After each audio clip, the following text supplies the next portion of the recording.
காதல் திருமணத்திற்கு எதிர்ப்பு தெரிவித்த பெண்ணின் பெற்றோர் இளைஞனை மின் கம்பத்தில் கட்டி வைத்து தாக்கியுள்ளனர். 8 ஆண்டுகள் காதலித்து திருமணம் செய்தவர்களுக்கு நடந்தது என்ன?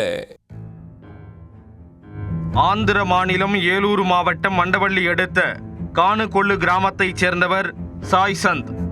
அதே ஊரைச் சேர்ந்த துர்கா என்பவரை கடந்த 8 ஆண்டுகளாக காதலித்திருக்கிறார் சாய் சந்த்.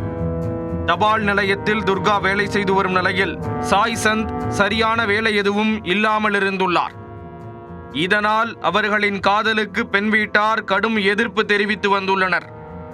இந்நிலையில் பெற்றோரின் எதிர்ப்பை மீறி ஏலூருவில் உள்ள அம்மன் கோயிலில் கடந்த 29ஆம் தேதி இருவரும் திருமணம் செய்து கொண்டனர். அதைத் தொடர்ந்து பாதுகாப்பு கேட்டு போலீசிலும் தஞ்சமடைந்துள்ளனர். துர்காவின் குடும்பத்தினரை காவல் நிலையத்திற்கு அழைத்த போலீசார் அவர்களிடம் புதுமண தம்பதிகளுக்கு தொல்லை கொடுக்க கூடாது என்று அறிவுரை கூறி எழுதி வாங்கிக் கொண்டு அனுப்பி வைத்துள்ளனர். இனிமேல் பிரச்சனை இல்லை என்று நினைத்த புதுமண தம்பதி தனியாக வீடெடுத்து வசிக்க தொடங்கினர். இந்நிலையில் திருமணம் தொடர்பான புகைப்படங்கள், வீடியோக்கள் ஆகியவற்றை சமூக வலைதளங்களில் சாய் சந்த் துர்கா தம்பதி பதிவேற்றியுள்ளது. இதை பார்த்த உறவினர்கள் மற்றும் நண்பர்கள் பெண் வீட்டாரிடம் விவரம் கேட்க அவர்கள் ஆத்திரமடைந்துள்ளனர். மேலும் துர்காவின் பெற்றோர் மற்றும் உறவினர்கள் ஆவேசமடைந்து தம்பதி வசித்த வீட்டிற்கு வந்துள்ளனர். அங்கு சாய் சந்தை பார்த்தவர்கள் அவரை அடித்து உதைத்து இழுத்து சென்று தெருவில் இருந்த மின்கம்பத்தில் கட்டி வைத்து தாக்கி உள்ளனர்.